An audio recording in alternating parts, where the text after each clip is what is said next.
Oh, I'm live. Look at that. Hey, everybody. Welcome back to another episode of Coffee with the Critters, where I live stream the first Sunday morning of every month. We just recently changed that earlier this year. We used to live stream every Sunday morning. Life's just getting too busy. I'm pretty much working 7 days a week, nonstop. So it should be no problem coming up with not that I had problems before, but no problem coming up with content for Coffee with the Critters. We've got a lot going on. You're probably going to see some workers behind me. We've got a huge project. We've got several huge projects that we're working on. And I don't have photos of them for you today. But for those that may be new, good morning and welcome. My name is Laura Joseph, owner of the Animal Behavior Center. We're an international educational center where we teach people all over the world how to better improve the lives of animals and the people that care for them. And we do that through our live streaming services. If you want to know more about our live streaming services, you can find them on our website.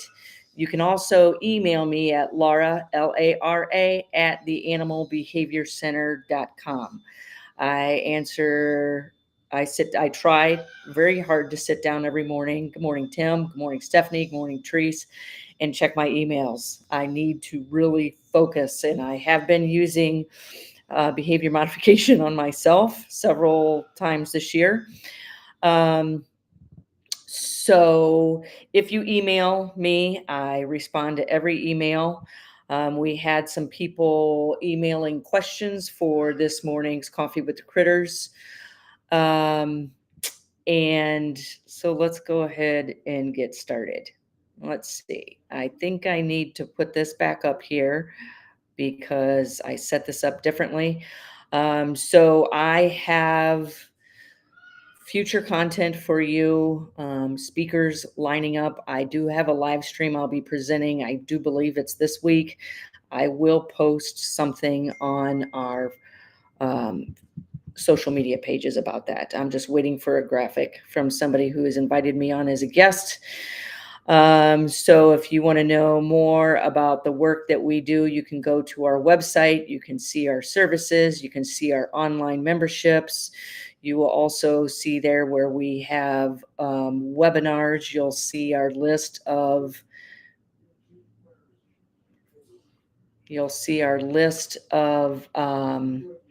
events we're having. Hey, Karen, just a FYI, can you post on the website and our social media that I'll be presenting at ZAA this year? Had to say that before I forget.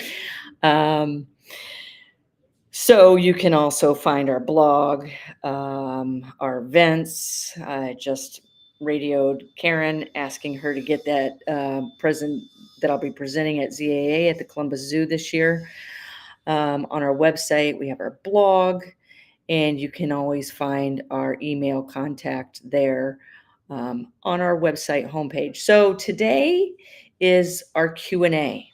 So if you have questions, post them. I will do my best to answer each one in much detail as time allows.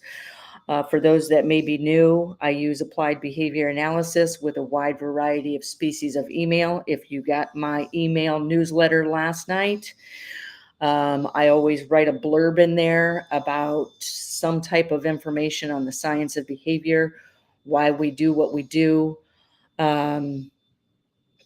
So we use applied behavior analysis with a wide variety of species of animals. I don't need to necessarily know about the species of animals you're talking about in order to help you with the behavior modification plan using applied behavior analysis, also known as ABA. ABA is using B.F. Skinner's laws of behavior sorry, I've got numerous people texting me and emailing me, and it's showing up on my phone.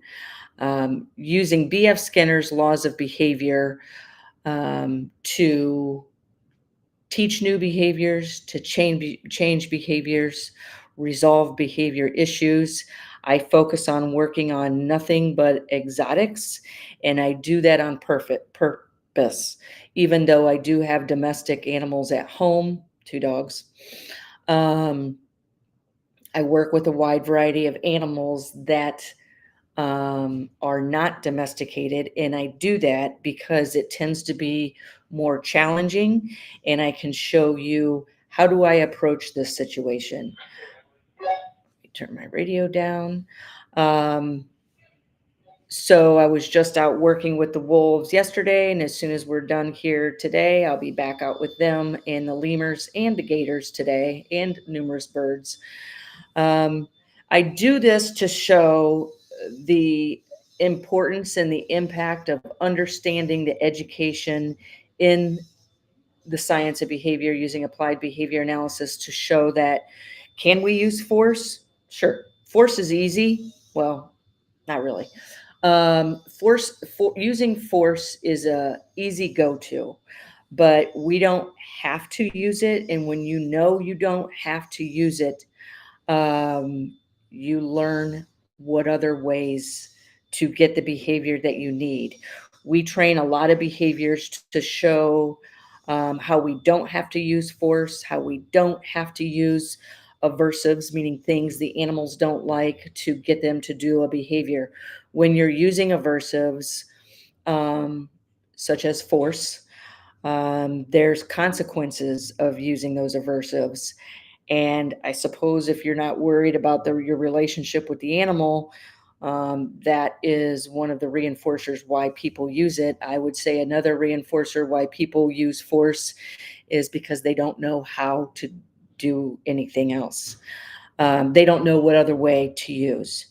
There is an approach to this. I was just saying in our next podcast called the Animal Behavior Hour will be published in our online memberships tomorrow.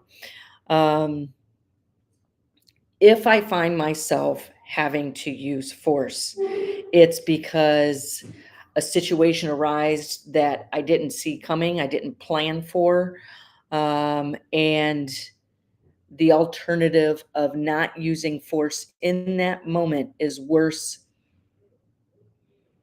The idea of not using force in that moment is worse than the alternative, which is about ready to happen if you don't.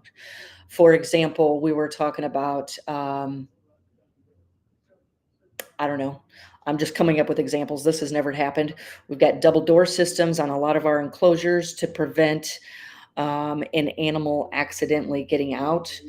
Let's say, for example, that double door system, somebody didn't have the secondary door closed and an animal was running or flying towards that door.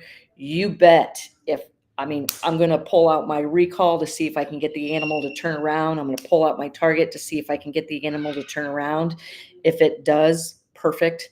Have somebody shut that door and teach that person better. Be with them when they're working, cleaning, training, whatever. But let's say I couldn't get, I'm thinking of a wide variety of animals, and most of the animals I work with are very fast. If I have to, I am going to jump in front of that door, block that door, so that animal doesn't get out. That is the use of force and aversives. Positive punishment, it will only be positive punishment if the animal turns away. Um, that's a situation where I would use force when the alternative of um, not using it is worse. But let's say another example. Usually, when I start working with animals, the first things I'm training them are, what does this animal need in its future so we don't have to use force with it, such as going into a crate, stepping on a scale. These are things that are all beneficial. There's not one animal I don't know it's not beneficial to, because we never know when we're going to have to move an animal. We never know when we're going to have to crate an animal to take it to a vet or have the vet come here and be seen. Um, training for taking willingly and voluntarily taking aversive medications. So here's another example. If we get an animal in, we start our training, and then we start seeing that the animal needs to be seen by a vet, but we don't have it crate trained. We don't have it trained yet to accept aversive tasting medications. Um, we that animal needs those meds. If we can't figure out some way to get the animal to willingly take its meds, then we're going to have to capture it and force it to take its meds. And we will do that. But if we can prevent that from happening in the first place, we're going to go ahead and start the medication training. Um, anyways, I do have a question that I've got written down, but let me talk about what you're seeing in this photo. This is a photo taken yesterday. It was me in with the Timberwolves, Jenks, and Naomi. And attention is a high valued reinforcer with these wolves.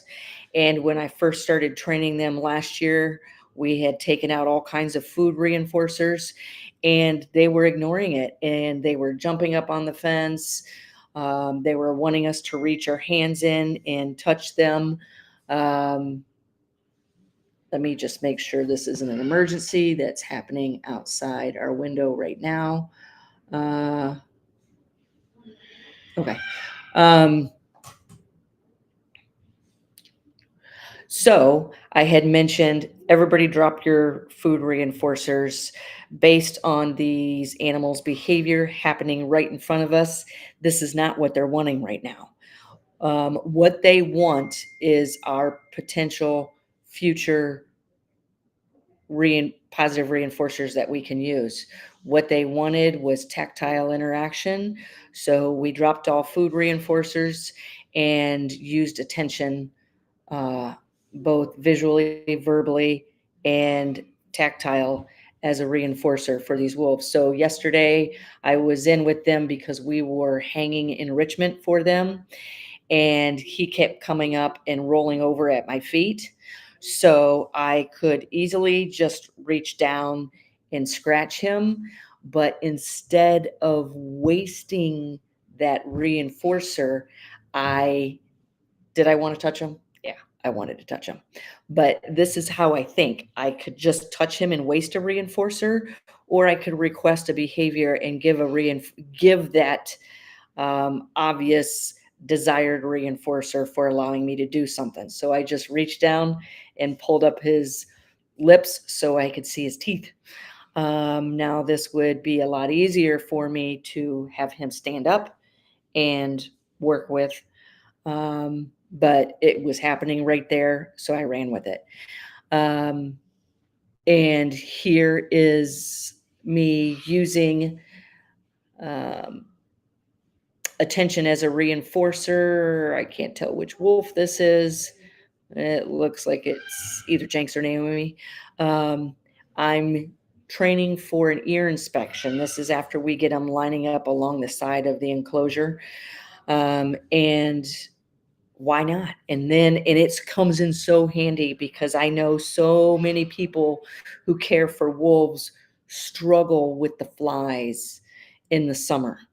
We have done a few different modifications this year in how we train and how we feed to prevent all of these flies just going after the wolves. They go after their ears, they go after their legs. We've been working on having them line up um, along the fence so we can put SWAT on their ear tips and insect repellent if they'll allow us on their bodies. We also spray it on the fence and allow them to use it at will. We also use some natural insect repellents in the enrichment that we give them. I was going to say something about this. This is this photo that I took. We've used this last year. We trained them for injections. And I'm getting ready to train them for crate. I'm already working on going in with high valued reinforcers and having them either heal by my side. You could see if I want high valued food reinforcers. You can see in this photo if they, good morning, Tiffany. Good morning, Adrian and Sharice. You can see in this photo if they wanted to, if I was inside, they could tear that treat pouch right off my hip. And when I first started working with them, they would have.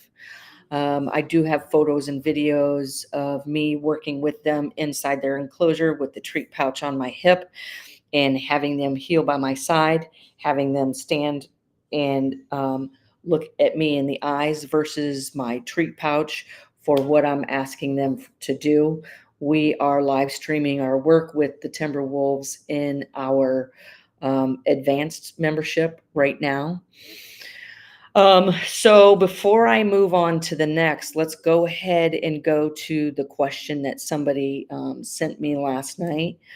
Um, let's see, where did I put that? There it is. Okay, this came from Marion. Thank you for your question, Marion. And she said, she's saying, how do I know that I am correctly using positive reinforcement with my animals? And how do I know that I'm not bribing them and actually using negative reinforcement instead of positive reinforcement? That is a fabulous question. Fabulous. And this is exactly what we're talking about in one of our online memberships right now, called the Parrot Project. We're working with this online. It had come from somebody overseas that's in the Parrot Project. How do we know we're effectively using a positive reinforcer? If number one, if the animal takes it, if what does the behavior of the animal look like when you pick up that positive reinforcer? Does the animal willingly come to you when you freely offer it to them? And a lot of times where I will begin, I don't usually start training. I try not to start training unless I have a positive reinforcer identified, because what training is using applied behavior analysis is an effective humane form of communication. And I don't want to ask that animal to give me a behavior and it give me the behavior and I have nothing to give, say, do in return of value to say thank you for giving me this behavior. Boop, here's this. What I look when I'm standing, when I first start working with an animal, it's what I'm first thing I do is just observe. Second thing, got some machinery running out back. Second thing I do is observe what. Sorry, I got somebody looking in the window. Um, Second thing I look for is um, identifying reinforcers. I identify reinforcers. That way I can deliver the reinforcers for the behavior requested. Then I start shaping behavior, reinforcing in small approximations towards the target behavior. Those target behaviors could be numerous. Can you guys hear me okay? um, I will ask for nose targets, stations, whether it's front feet on a station, all 4 feet on a station, and then your line of communication begins, and the animal starts learning contingency, meaning um, if this, then that. Okay, a lot of the animals I work with have a history of the interaction being force or aversives. Um, so I have to teach them through this form of communication. This is just of high value to you as it is to me. I love nothing more than working with animals. When I'm training, I am in my happy place because I am building rock solid relationships with these animals. And anybody here knows um, just don't mess with the animal's welfare. It is the animal's top priority of the work that we do here at the Animal Behavior Center and through our nonprofit, the Sam I Can Foundation. Do not force these animals. Do not scare these animals.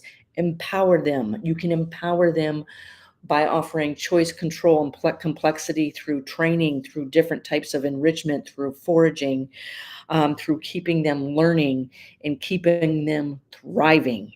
We had one person that was at our open house last year that brought a guest and said, her comment was, I'm not really into animals um, under managed care, but I'll tell you what, this woman really loves her animals. Every single animal we have, mine except for one, came to us because it lost its home, was getting ready to lose its home, was getting ready to be euthanized. And we've taken those animals who weren't in the wild in the first place, and we've brought them in and we've trained them to become ambassadors, and our ambassadors thrive in our care.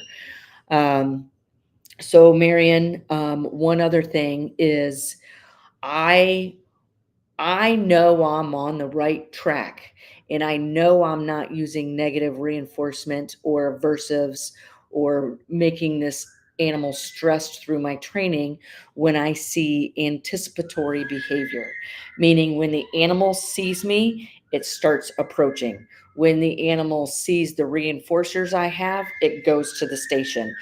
I easily cue that I'm going to be working with this particular animal because I've always got my keys on my hip and I've always got my radio here, and my keys constantly clack my radio. I do that on purpose because that is a conditioned reinforcer, a cue to that animal that not just a person is coming, but this person is coming. And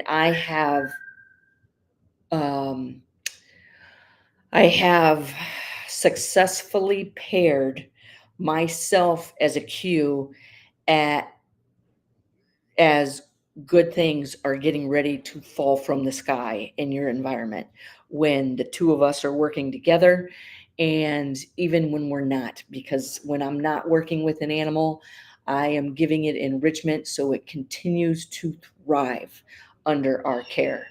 Um, so the animal will tell you, the animal's behaviors will tell you. And if you don't know, start training. You'll find out. If you need help, reach out to me. Here's some of the work we have done. I found a piece of leftover PVC pipe scrap, and it was just a big enough hole to make enrichment for somebody. So I'm like, what species of animal? We could use this for numerous species of animal. We chose for it to go in with the lemurs since they can jump around 15 feet. Um, hey, April, I didn't see you sneak in here. Good morning. So good to hear Laura talk. So inspiring. Great, April. And I hope I see you this year. Got a lot of projects on the table, so I'm constantly working, but never too busy for friends and good people want to do good work. And speaking of that, if you like wolves, pay attention.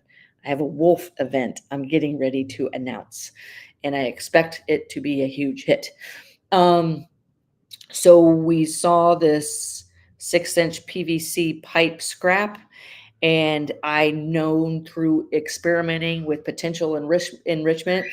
If you guys are working with lemurs, or even try this with cats, your house cats, we took 5-gallon buckets and just attached them to the side of the walls, and we just tried it. And lemurs love to go up and curl up in small spaces. So when I saw this scrap pipe laying, I was like, let's pick that up, get it over to the center, get it disinfected, and let's figure out some form of enrichment where we can use it for the lemurs. So one of our volunteers through the Sam I Can Foundation, Rachel, I told her, I said, we should hang this. Let's put some eye hooks in it, make sure the eye hooks don't scratch them. We can hang it by chain. So she took fire hose, lined it across the top to give them texture. She put fire hose. I believe I suggested let's give them something to be able to climb up to this in case they can't jump to it, because we're going to move it. We're not going to leave it in the same spot. So she put, I don't know if I put a third photo in here, but she put fire hose attached to the sides of it so they could use and climb it. They were very fearful of it in the beginning. Oops. Um, but with a little bit of training, they're all over it and they do like it. They do hide in it. We have an amazing team of volunteers here through the Sam I Can Foundation. You see, we've got at least 4 of them behind me working outside today. We've got a full house in here today. And I wanted to show this photo of one of our interns, Aiden. He is getting ready to leave, I think, next week. He's a pre-vet student at the University of Tennessee. So we took some things that we weren't using anymore, and this is what we used to use to breed insects for our animals that eat them. I said, let's make some form of enrichment for the kookaburra. A lot of times people think animals that like birds that aren't parrots are hard to make enrichment for. Just get creative. We drilled a variety of size of holes in the fronts of these. We took the little sliders out of some of them, super worms, substrate in there. So we made this for our kookaburra who's staring at me.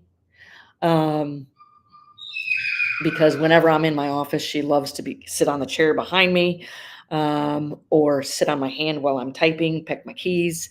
Um, and what do I mean by love? By love, let's define that in observable, measurable terms. Every time she's out flying around the center and she sees me in here, if that door is open, she is on my hands. She's sitting on the back of the chair. Is it love? I don't know. But that's what I call love in observable, measurable terms. But anyways, kookaburras have a keen sense of sight and hearing. So we put the crinkle paper in there because when the super worms move around, and we put some food in there for the super worms, when they move around, that crinkle paper makes noise. And kookaburras are such keen hunters. I love watching them hunt, and she hunted for every superworm in there. I believe that is my last, yep, that's my last photo in this one. So with that being, hey, Robin, um, Robin says lots of ideas for non-parrot enrichment comes straight from observation. Um, so with that being said, I have a couple of things to say in closing.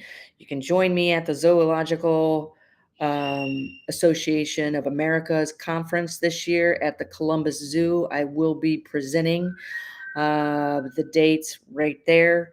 The particular date I'm waiting to hear about yet. If you want to learn more and more in depth, especially with the work we do, here are the 3 most popular of our online services. These are annual memberships. You can find out more about them by going to our website. We've got our foundations for people working with animals at home. We have our advanced applied for. We have people in there that are board certified behavior analysts, people that work at zoos, people, professional dog trainers owning their own business, and that's pretty active with weekly live streams and group live streams. They come to me with their questions, and a lot of times we'll go live in a group session. We have the Parrot Project, which is very popular. That's for people who have parrots. What else we got? These are a list of our other services we offer. If you like this live stream, please share it with somebody. If you think they can benefit from this, stay tuned for our next episode of Coffee with the Critters, which will be the first Sunday in September. And pay attention to our nonprofit page, the Sam I Can Foundation. It's moving, and that's where we help people and animals in need. We have DC, the Moluccan cockatoo, who's in here now, who I just got a phone call. He has a potential adopter. And with that being said, I will see you next Sunday. If you have any questions for me until then, please don't hesitate to email me. I hope to see several of you at the Columbus Zoo for the ZAA conference. Take